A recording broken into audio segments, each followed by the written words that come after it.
రండి పిన్ని గారు రండి. కూర్చోండి కూర్చోండి. ఏంటమ్మా ఏమైంది మీ అత్తగారికి అసలు? ఏం జరిగిందా?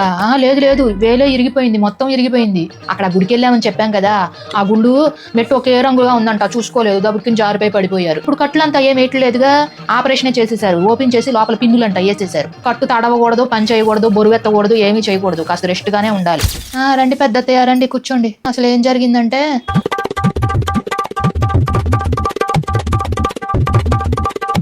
వామ్మో, వచ్చే వాళ్ళకి పోయే వాళ్ళకి మీరు ఎలా పడిపోయారు, మీ ఏలు మొత్తం ఎలా ఇరిగిపోయింది, ఆ స్టోరీ చెప్పలేకపోతున్నా అత్తయ్య గారు. చెప్పి నా గొంతు నొప్పి వస్తుంది, నీరసం కూడా వస్తుంది.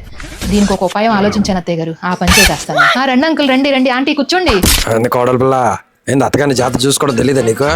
ఏమైంది అసలు? ఒక్క నిమిషం ఉండండి. ఏం జరిగిందంటే చెప్తా. వినండి. ఆ రోజు గుడికి వెళ్ళామా, ఆ గుడిలో దర్శనం అంతా బాగానే జరిగింది. బయటకు వస్తుంటే స్టెప్స్ అన్ని ఒకే రంగులో ఉన్నాయి. అదే ఆఖరి పెట్టి దగ్గరే చూసుకోకుండా కాలు జారి పడిపోయారు. అసలు మొత్తం ఇరిగిపోయింది బోనంతా. ఏదో కొద్దిగా ఇరవడం కాదు, కొద్దిగా వాపు వచ్చింది, తగిలి ఉండదు అనుకున్నాం. తెరా చూస్తే వాపు ఎక్కువైపోయింది, నొప్పి ఎక్కువైపోయింది. వెళ్తే ఇంకేముంది, మొత్తం ఇరిగిపోయిందమ్మా అన్నారు. అత్తయ్య గారు, మిమ్మల్ని పలకరించడానికి ఎవరైనా వచ్చారనుకోండి, ఇదిగోండి ఈ బటన్ నొక్కండి, ప్లే అనే బటన్. మొత్తం ఇందులో రికార్డ్ చేసి పెట్టాను. నాకు పని ఉంది, నేను బయటకు వెళ్తున్నా. చెప్పి నాకు గొంతు నొప్పి వస్తుంది. అసలే మీరు పేషెంట్, ఏం చెప్పుకుంటారు మీ స్టోరీ మీరే.